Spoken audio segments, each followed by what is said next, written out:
be involved in conspiracy theories. You know, there are lots of them. They can go on. We can speculate on that forever. What we really need to know is how those buildings came down.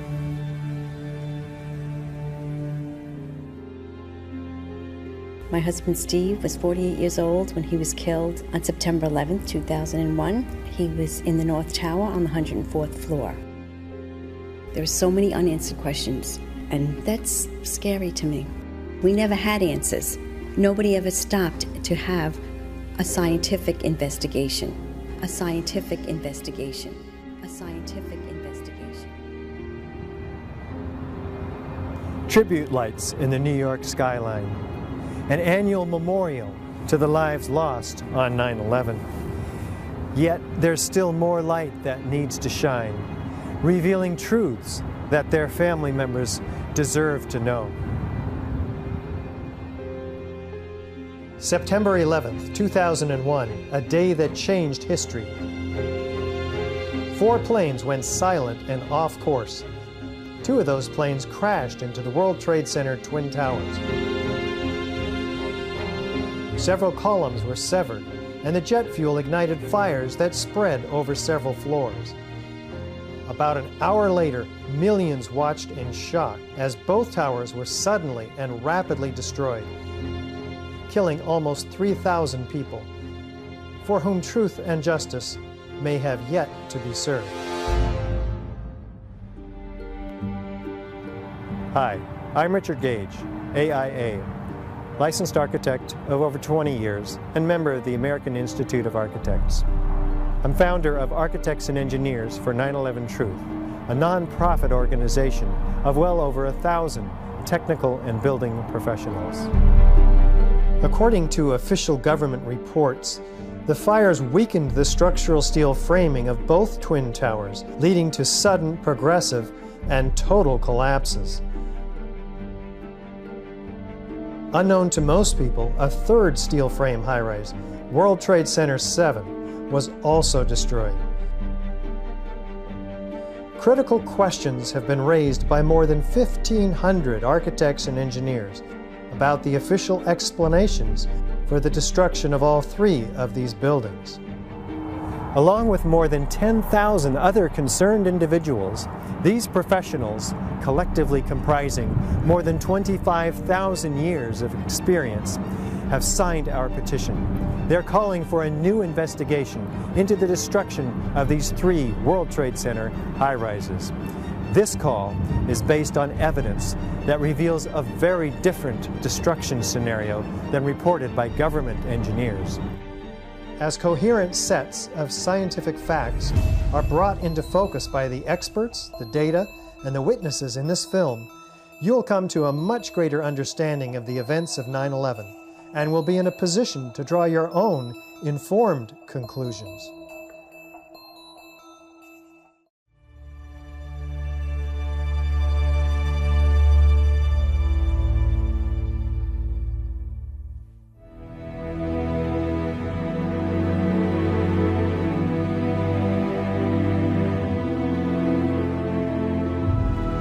The new World Trade Center Building 7 looms above the site of its original.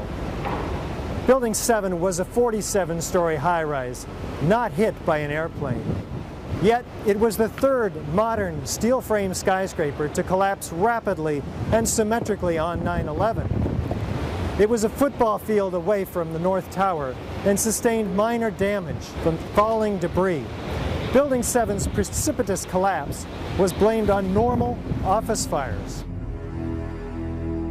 I'm Steve Barish, founder and president of Barish Architects and Associates, Inc., a 33-year-old architecture, planning, and engineering firm. One of the things that really interested me is how quickly the Tower 7 fell.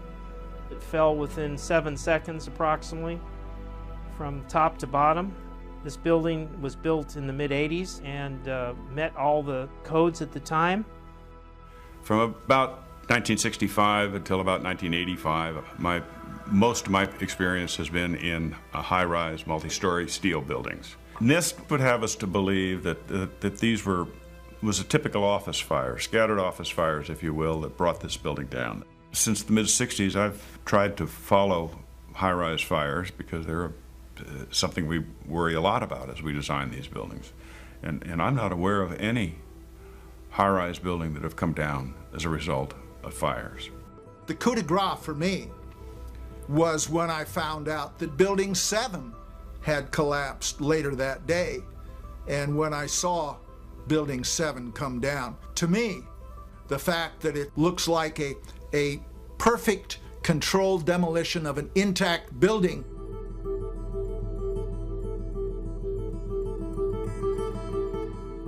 I mean, that's what I call a smoking gun.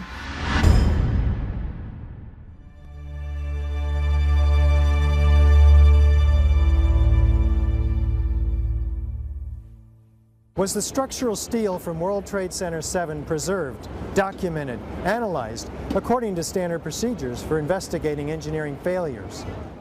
400 truckloads per day of material were taken away from the World Trade Center site and sent to China for recycling. There were laws violated in the destruction of that evidence. And for the American Society of Civil Engineers to ignore those events is extremely disturbing and is a violation, in my opinion, of their professional code of ethics. It was contrary to the way all investigations are done. If an airplane crashes, they seal off the entire area, nobody touches anything, they move it to a secure location, and they reconstruct an aircraft. Normally, when you have a structural failure, you carefully go through the debris field, looking at each item, photographing every beam as it collapsed and every column where it is in the ground, and you pick them up very carefully and you look at each element. We were unable to do that in the case of Tower 7. You can't do science when you are deprived of the evidence and when your hypothesis is the least valid instead of the most likely. When the most likely hypothesis in the case of Building 7 wasn't even mentioned. This is not science. It's trying to prove preconceived ideas.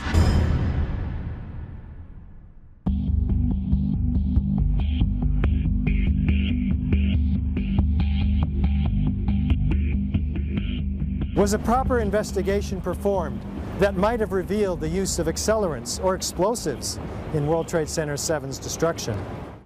NIST concedes that they found no evidence for explosives.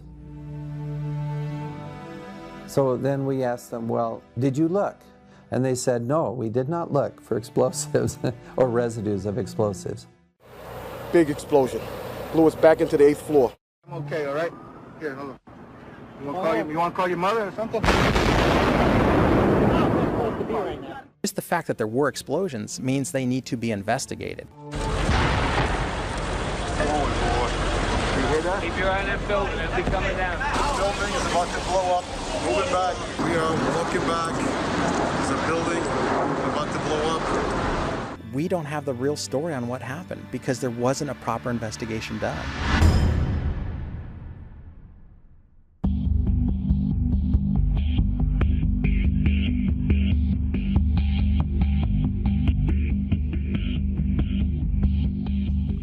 World Trade Center 7 collapsed because of fires fueled by office furnishings. It did not collapse from explosives or from fuel oil fires. As reported by the New York Times, engineers were baffled by the collapse of Building 7. Since no steel frame high-rise has ever completely collapsed due to fire, how are we to understand this mysterious event? High-rise buildings simply do not collapse due to fire.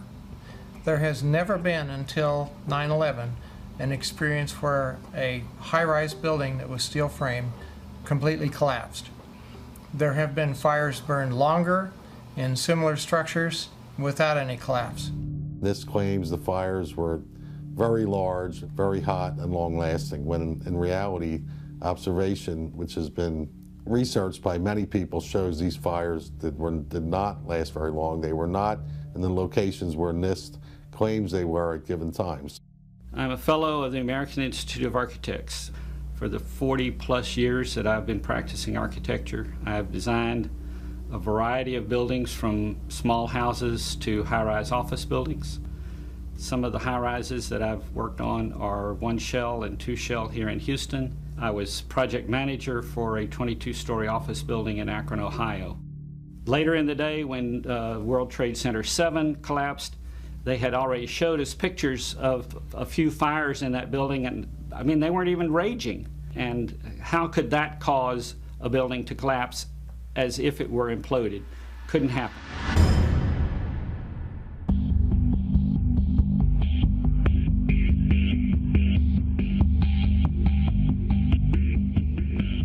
According to lead investigator Shyam Sunder of the National Institute for Standards and Technology, NIST, World Trade Center 7 collapsed at freefall acceleration for more than 100 feet of its fall. What does the speed of the collapse reveal to us?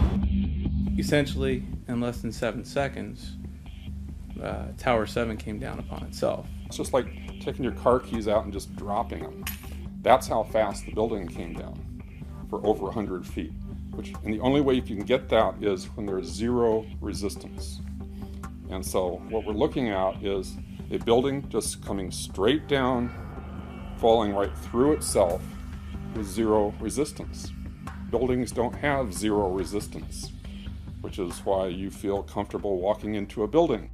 This building had 40,000 tons of structural steel in its structural system, and that is intended to keep it from going anywhere.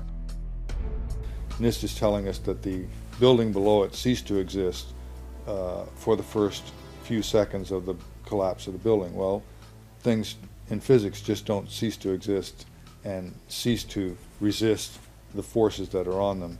The building didn't disappear so the building can fall for 100 feet at free fall speed. That's impossible. That's a violation of the fundamental law of physics that says that for every action there's an equal and opposite reaction. If floors fall, they tend to fall and are braced by the floor directly beneath it. And there's some delay there.